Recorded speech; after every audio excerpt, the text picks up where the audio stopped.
All right, y'all, what's up? Good morning. So today is Monday, June the 16th, 2025. I'm on my way into Manhattan to the court to cover the Diddy trial. Make sure you follow me on Instagram at the Podcast with Soul. Make sure you follow me on Spotify at the Podcast with Soul. I want to thank everybody for following me on Spotify and Instagram. I appreciate y'all.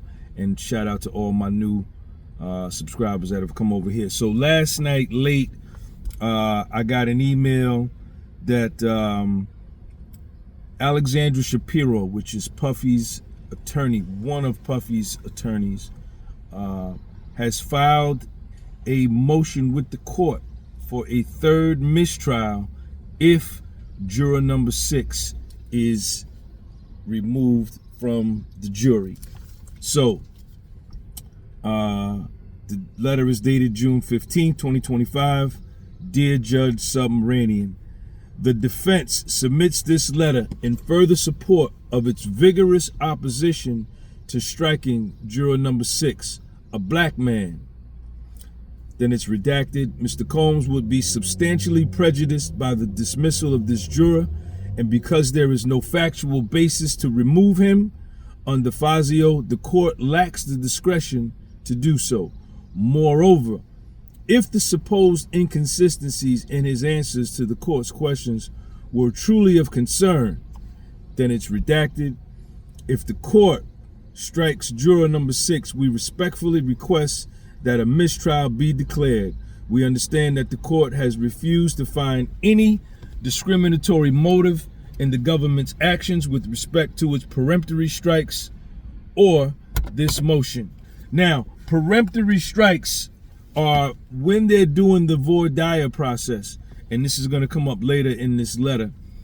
A peremptory challenge is when they're doing the voir dire, right? The voir dire is the process where they bring down 100, 200 jurors and they narrow it down to 18 and they ask them all a bunch of questions. Are you biased against the government? Are you biased against Puffy? Have you ever had a family member in prison or had any interaction with the police? Have you ever been to prison? You know, they try to find through the voir dire process the most impartial jurors that they can find, right? Now, a peremptory challenge is a defendant or lawyer's objection to a proposed juror made without needing to give a reason. Attorneys use their peremptory challenges to exclude jurors based on the crudest racial stereotypes. So when they interview these jurors, you know, the prosecution can say, well, we don't want this juror for, you know, they are biased against hip-hop artists. Or the defense may say, we don't want this particular juror because they work for the post office, which is a government organization, and they may be biased inside with the government, right? And you have to give a reason. But both sides, the defense and the prosecution, I think were given 9 peremptory strikes, meaning you could strike a juror without giving any reason. If you don't use your peremptory strikes, you have to give a reason why you're striking a juror. In Puffy's case, the federal government, the prosecution, used 7 of its 9 peremptory challenges against potential black jurors. If the court strikes juror number 6, we respectfully request that a mistrial be declared. We understand that the court has refused to find any discriminatory motive in the government's actions with respect to its peremptory strikes or this motion. However, we respectfully and regrettably disagree. The government's motion must be evaluated in light of the entire history of this investigation and prosecution, and not in isolation. Unfortunately, when considered against that background, it is impossible to believe that this motion is merely a good faith attempt to raise a valid question about the juror's integrity, rather than an effort to take advantage of an opportunity to strike yet another black male from the jury. A, there is no valid basis to dismiss the juror. To begin with, as the court noted during the morning session on Friday, it does not have discretion to remove a juror where there's a bias in the removal of the juror or where there would be prejudice to the defendant, with prejudice meaning that the discharge is without factual support or for a legally irrelevant reason. They give a case, United States versus Fazio. Here, there would be significant bias and prejudice to the defendant, and there is no factual support for dismissing the juror. First, there is no question Mr. Combs would be severely prejudiced if the juror in question were removed and replaced by the first alternate. We have previously pointed out that this juror is one of only 2 black men on the jury, but it should also be noted that he is the juror who is perhaps most similar to Mr. Combs in other important ways. He is a black man, and then it's redacted at the top. Moreover, the case involves serious charges of sexual misconduct against women who were in relationships with Mr. Combs. As the opening statements and the witness testimony have revealed, the principal dispute between the parties is whether Cassie Ventura and Jane Doe willingly participated in the sexual activity at issue during their relationships with Mr. Combs for their own reasons and because they chose to do so, or whether, as the government claims, they were coerced. The fairness of the trial depends in part on having jurors with backgrounds similar to Mr. Combs share their perspectives on the evidence with other jurors from diverse backgrounds during deliberations.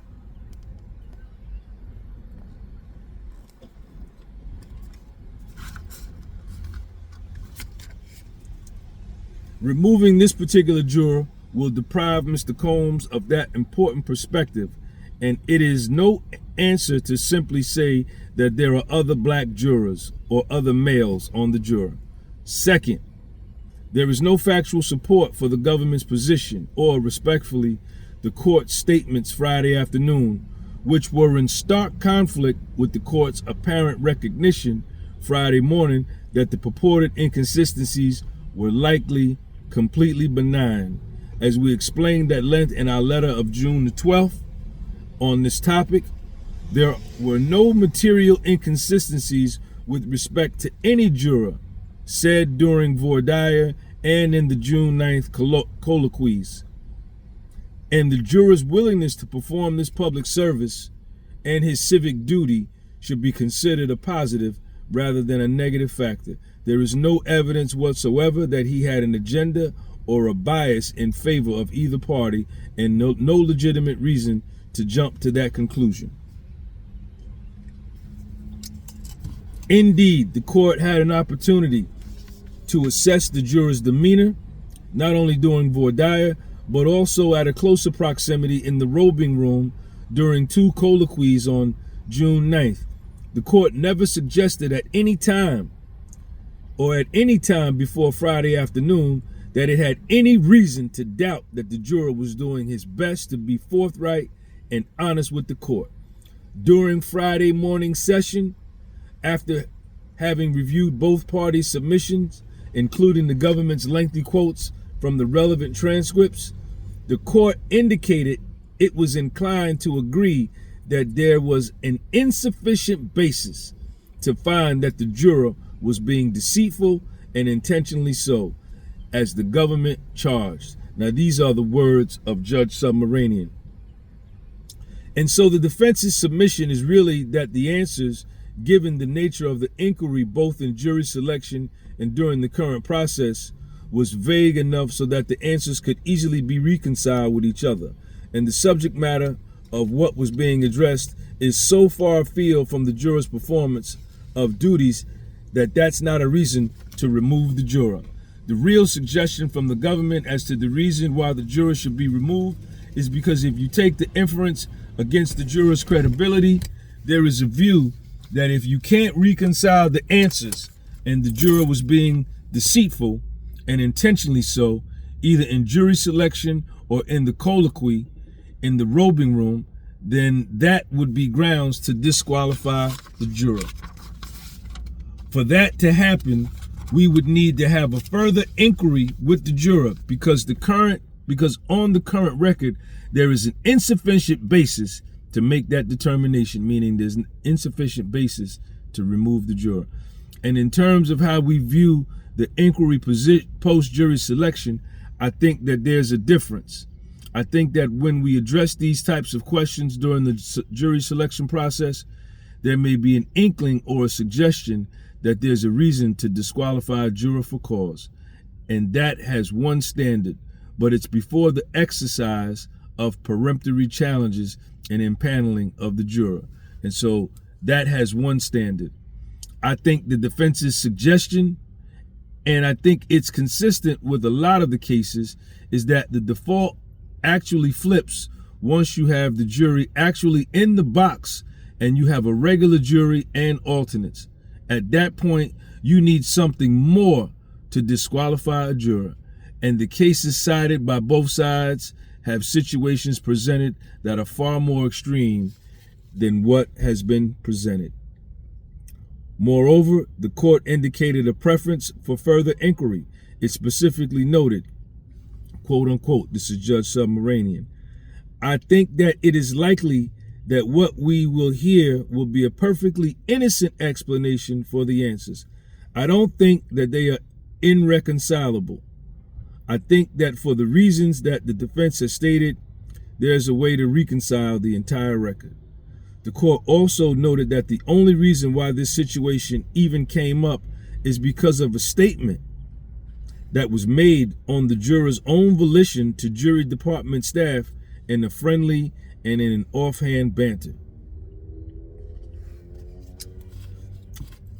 Alexandra Shapiro quotes more of what the judge said on Friday. The court further observed, and there's perhaps an understandable way to reconcile all of these issues, which is that I believe that the question that was initially asked during voir dire, during the group proceeding, was where do you live? And then kind of who do you live with? But based on the answers that were being given by the group, it could have been that the juror thought, where do I live? I live in the Bronx, and that would be consistent with everything that we've heard, because he indicated that he had moved out of the Bronx in the last 2 weeks, and there might be some ambiguity about how much time he was spending in each place. But that's at least what he said. As to the second question, he might have understood it to be, who is your family group? Who is in your family group? As to that question, he indicated his fiance and his baby daughter. And so you can reconcile these things. And given what we're talking about, which is where do you live, and kind of basic questions, it would be surprising that someone would try to make up something about it. Maybe even if there was some consistency, it wouldn't rise to the level of removal of a juror. And that's what he said early in that morning on Friday, given the various constitutional and other rights that the defendant enjoys. The defense expressed concerns about any further inquiry because of the likely negative and intimidating impact it could have on the juror, especially after the government started suggesting a line of inquiry that could lead to a concern that the juror's employment was somehow in jeopardy. That's what they were saying. The government, the prosecution on Friday was saying that the judge should reach out to juror number 6's employer, to find out the truth or whatever, where does he live? And Alexandra Shapiro jumped up Friday and says, listen, you can't be reaching out to the man's job. You know what I'm saying? Now you're harassing the man. It's bad enough you've harassed him twice since we've been here. And right here it states that if they start reaching out to his job, then he may feel threatened, like, yo, I could lose my job. I got a baby daughter. Let me side with the government when it comes to deliberation and a verdict. In response to the court's comments, the government ultimately stated the most prudent thing to do is to ensure the integrity of the proceedings would be to have an additional inquiry. It endorsed further fact-finding, stating that such fact-finding was necessary to ensure the integrity of the proceedings. The court said it would consider the parties' arguments and whether to conduct further inquiry later. Now, I highlighted this part. Check this part out. In light of the discussion in the morning, the defense was stunned when the court announced at the end of the day, in stark contrast to its extensive earlier remarks about why there was an understandable way to reconcile the juror's answers, that it believed the juror was either unable to follow simple instructions and answer simple questions, or was shading the truth or being deceptive, and would dismiss the juror without further inquiry. Respectfully, there is simply no evidence to support the court's very serious accusation or its stated concern about the juror's ability to fairly and impartially apply the rules of law of the court to the facts of this case, to consider the evidence in a fair way, and to follow the instructions of the court. The court later stated that when the juror said he had a New York license and still maintained his residence in the Bronx, this was somehow nefarious and suggested an effort to try to get onto the jury. But the juror was already on the jury and had sat through over 4 weeks of trial, having been willing to serve, which many citizens aren't, and having dutifully devoted all this time to attending the trial. Why would the juror not want to complete his service?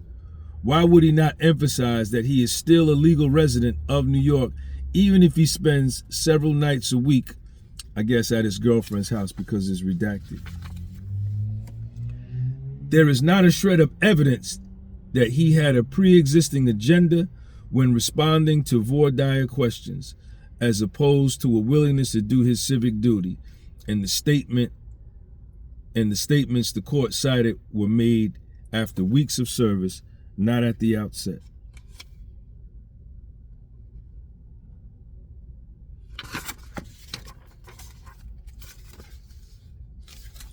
Should the court exclude juror number 6 on the current record, it will no doubt have a chilling effect on minority jurors' willingness to serve in the future, a step in the wrong direction. The government has previously argued that racial disparities in jury service exists because Black and Hispanic people disproportionately fail to respond to jury qualification questionnaires. But juror number 6 answered the call and is dutifully performing what the court stated was a tremendously important task, recognized by the Constitution itself. We should invite his service as well as the service of other potential jurors in his community, not discourage it. Third, if the bar is that low, then to avoid any bias,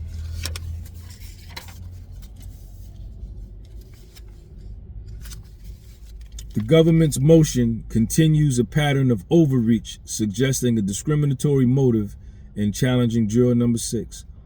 Although the court denied their Bastin challenge and said it found no basis to suggest the government had a discriminatory motive when it sought to strike juror number 6, we believe that motive is supported not only by its remarkable decision to use 7 of its 9 peremptory strikes on Black jurors, but also by the history of the investigation and prosecution, which has been characterized by extreme government overreach from the beginning. Peremptory challenges during jury selection. The court accepted the government's proffered reasons for its peremptory strikes of Black jurors as race neutral. Nonetheless, it is important to note that for many of these jurors, the purported reasons themselves were based on the jurors or their relatives' interactions with law enforcement, including prior convictions. But it is well documented that there is a long history of systemic discrimination that has led to mass incarceration of Black and Hispanic people in this country, and of discrimination in how law enforcement treats them in comparison to white people. Moreover, a 2022 study of 3,200 innocent defendants exonerated in the U.S. since 1989 revealed that Black Americans are 7 times more likely than white Americans to be falsely convicted of serious crimes. Citing a prospective juror's former conviction or their relative's former conviction or facts that they have had a negative interaction with the police only reinforces the race discrimination that led to the over-investigation and over-prosecution of Blacks and other minorities in this country. People should not be precluded from serving on juries because of a prior conviction or a relative's prior conviction, or the fact that they had a bad experience when the police stopped their car on a pretext or conducted a stop and frisk on a pretext. Indeed, if they had a negative experience with the justice system, that is a perspective that is important and useful for a diverse jury.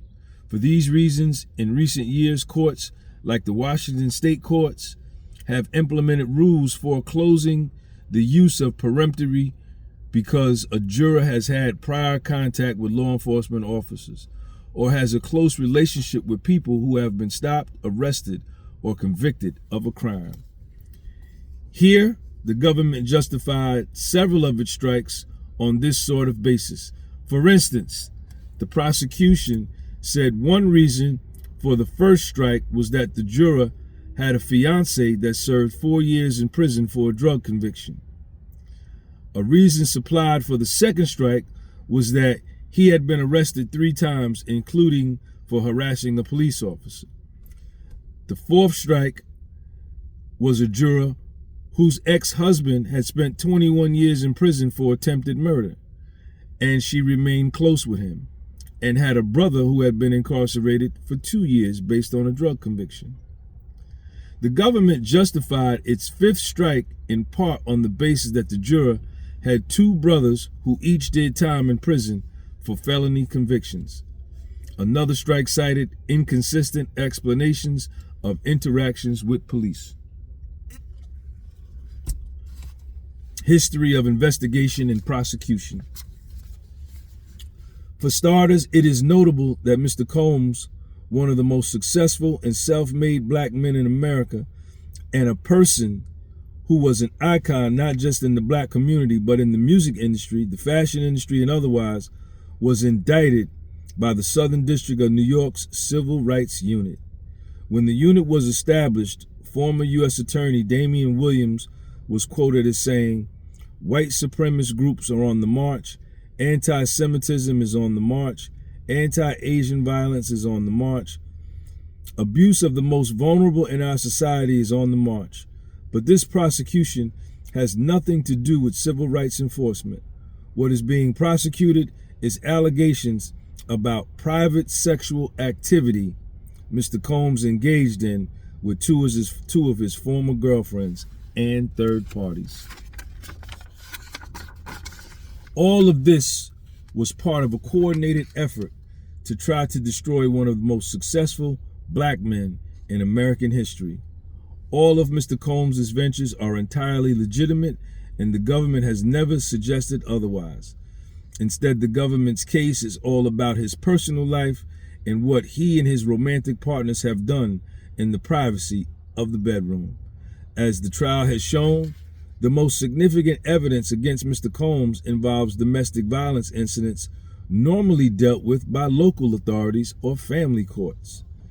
Yet the prosecutors have made a federal civil rights case out of how Mr. Combs and his former girlfriends conducted their private sex lives. The theory of prosecution not only has nothing to do with civil rights enforcement, but it is also unprecedented. Indeed, we are unaware of any federal criminal case charging racketeering or sex trafficking based on allegations that a man and his past long-term adult girlfriend sometimes brought in a third party, a male escort or entertainer, into their sexual relationship. Since its inception, the case has been rife with overreach and unusually aggressive tactics normally reserved for prosecutions of violent gangs, organized crime, and terrorism. The purported victim never complained to law enforcement. Ms. Ventura's lawsuit was settled for $20 million, and she never made any complaint to the Southern District of New York or any other law enforcement agency, nor did Jane Doe. Indeed, the government labeled her as a victim and bail arguments long before it had even interviewed her, and she claims to have testified only because she was compelled to by a subpoena. The government has devoted enormous resources to this case. The undersigned are not aware of any other recent case involving more than 5 assistant U.S. attorneys, and here we have 6 at trial, along with 2 filter team assistant U.S. attorneys and multiple actively involved supervisors. What Ms. Shapiro is saying is there are 6 prosecutors on this case, which is like unprecedented. And they got 2 other people on the filter team and supervisors. Additionally, the Department of Homeland Security assigned multiple agents to the case, and numerous other agents have assisted at various points, including hundreds of heavily armed agents in combat gear who executed military-style raids complete with armored vehicles on Mr. Combs' Los Angeles and Miami homes in March of 2024. And the government also apparently retained a highly paid jury consultant in this case, which is exceedingly rare for the government to do. A consultant who may well be advising the prosecutors in connection with the instant motion. Another bullet point. The Southern District of New York refused to engage with defense counsel during the investigation. Mr. Combs' lawyers approached prosecutors as soon as they learned of the investigation, even before the warrants were executed, and requested an opportunity to meet. Yet the Southern District of New York refused then and repeatedly refused thereafter to engage with counsel substantively through the investigation and leading up to Mr. Combs' arrest in September 2024. The prosecutors also refused to allow Mr. Combs to voluntarily surrender.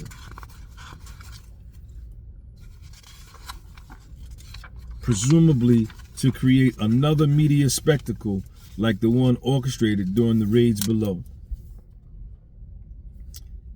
Check this part out. The Southern District of New York used misrepresentation and material omissions in warrant applications. Although the court denied our Frank's motion, the defense has documented how the Southern District of New York obtained the March 2024 warrants to search Mr. Combs' homes, person, and all his electronic devices using materially misleading applications. They omitted extensive evidence undercutting the credibility of Ms. Ventura and other witnesses the warrants applications relied on to establish probable cause. For instance, when obtaining the warrants, the government completely disregarded extensive evidence then in its possession showing Mr. Combs and Ms. Ventura's relationship was, though at times toxic, consensual and loving. The applications also relied on several other witnesses the prosecutors later admitted were not credible. These witnesses were part of a feeding frenzy of grifters who were trying to extract money from Mr. Combs after the Ventura lawsuit became public. Yet the prosecutors failed to disclose the financial motives of these witnesses and concealed exculpatory evidence that the government had in its possession when it sought the warrants. Investigators used excessive force and created a media circus during the raids of Combs' homes. The search warrants were executed in a manner calculated to garner press attention, sensationalize the case, falsely portray Mr. Combs as dangerous, and taint any future jury pool. Agents leaked the government's plans to the press in advance to maximize media coverage and put on a show. The agents used excessive force against Mr. Combs' children, who were in his home doing nothing wrong. One agent held a semi-automatic rifle to the head of Christian Combs, even though he was visibly complying with the agent's demands. Another had a semi-automatic rifle with a laser sight trained and the orange dot visible on the middle of the chest of Justin Combs, who was also complying with the agent's instructions. The agents then handcuffed them and paraded them in front of the news cameras in a TV helicopter invited by the DHS, who were waiting to get salacious footage of the staged perp walk of two innocent young men. Number 3, investigators leaked a steady drumbeat of false and prejudicial information to the press until the court issued a broad gag order opposed by the government. Throughout most of 2024, DHS agents repeatedly leaked information about the investigation to the media, including extensive amounts of highly prejudicial false information about minors, sex dungeons, cameras in the bedrooms, and a host of other prejudicial information that has caused online conspiracy theories to multiply. As the court is aware, the prosecutors repeatedly denied that these leaks emanated from its case team by describing that the team is in an artificially limited way, and even opposed the request for a gag order that would prohibit all Department of Homeland Security agents, not just the limited few Southern District of New York claimed were on the case team, from leaking sensitive information about the case. While this litigation was ongoing, the leaks continued unabated. It was only after the court issued the broad gag order the defense sought that the leaks finally ceased, long after the jury pool had been deeply tainted. Since then, the government has repeatedly invoked the gag order and Local Rule 23.1 to prevent the defense, which has a right to try to combat the unfair tsunami of nonstop negative coverage from any media engagement. At the same time, the government has failed to oppose in any way the numerous apparent violations of that rule by alleged victims and their counsel. Prosecutors insisted on detaining Combs even though he did not present a risk or flight of danger. The prosecutors insisted on detaining Mr. Combs even though he offered to surrender, traveled to New York once he learned he would be charged, and obviously was not a flight risk. They also misled the courts that held the initial detention hearings. For instance, they told the district court the CNN video refuted Mr. Combs' account of the Intercontinental event,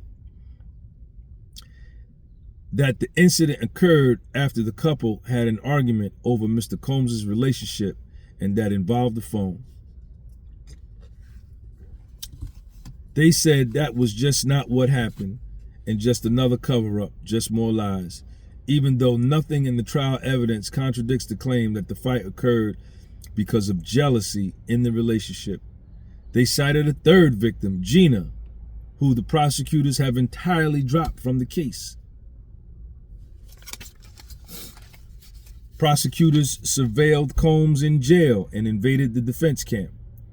The prosecutors next took advantage of Mr. Combs' incarceration to spy on him and invade the defense camp, violating his attorney-client privilege and his First Amendment rights.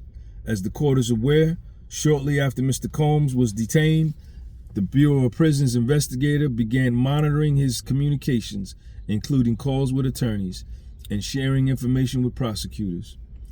During an allegedly unrelated October 24 general sweep of MDC Brooklyn for contraband and evidence of corruption, agents completed their search of certain parts of that facility and asked the Southern District of New York whether or not they should continue their efforts and search Mr. Combs' unit. A Southern District of New York supervisor told them to search Mr. Combs' unit because the government's interest in Mr. Combs specifically and law enforcement agents proceeded to do so. During the ensuing search, the investigator who had been working with the prosecutors confirmed there was no contraband among Mr. Combs' personal effects, but nonetheless rifled through his possessions and photographed Mr. Combs' notes, reflecting conversations with his attorneys and ideas for defense strategy. The investigator then told a member of the case team about the notes and turned them over to the Southern District of New York, which tried to use them to oppose a renewed bail application, claiming they showed Mr. Combs was trying to obstruct justice. The court granted a defense application to order the prosecutors on the case team to destroy their copies of the privileged notes. Another bullet point. The prosecution continued their spying and next argued that Mr. Combs' other writings and communications from MDC supposedly involved obstruction, even though these materials were clearly protected by the First and the Sixth Amendments. Some reflected his participation in defense efforts to obtain material that could be used to challenge the credibility of the government's witnesses. Other writings described Mr. Combs' view that the prosecution is racist and his desire to get that message out to counter all the negative media about the case. The Southern District of New York even went so far as to claim Mr. Combs' request that his children post a happy birthday message to him on Instagram was an effort to obstruct justice. Because Mr. Combs hoped it would present him in a more positive light to the public and undo some of the taint to the jury pool caused by all the negative publicity ginned up by the government and civil plaintiffs' attorneys. Prosecutors abused the filter team to access privileged information. The government's invasion of the attorney-client privilege and the defense camp has not been limited to its seizure of Mr. Combs' notes. Throughout the case, the Southern District of New York has misused the purported filter team, which was supposed to ensure that the prosecutors handling the case were not exposed to privileged materials on the numerous electronic devices and internet accounts the government has seized and searched. Following execution of the March 2024 warrants, defense counsel provided the prosecutors with the names of attorneys who had represented Combs and his businesses so that potentially privileged materials could be segregated from the case prosecutors. Our understanding was that a filter team would not provide any potentially privileged materials to the case prosecutors without first affording defense counsel the opportunity to review the materials, so that counsel could assert privilege if necessary, and so that any privilege disputes could be resolved by the court in camera. Instead, the filter team has repeatedly passed along potentially privileged information without first seeking our input, requiring us to claw back privileged communications after the case team had already been tainted by exposure to the materials. I think this is the last page, y'all. Prosecutors used the grand jury to help unscrupulous plaintiffs obtain publicity for wild false claims. After Mr. Combs' arrest, while continuing its investigation, the government publicly paraded witnesses into the grand jury to feed nonsensical media narratives that they knew were false. This created an atmosphere of legitimacy surrounding the many false and wild claims about Mr. Combs and the media circus created by unscrupulous plaintiffs' lawyers who have encouraged people to file bogus lawsuits against Mr. Combs. Next one. Prosecutors attempted to introduce unreliable, decades-old, highly inflammatory allegations and used allegations about additional victims who never testified to obtain search warrants and seek detention.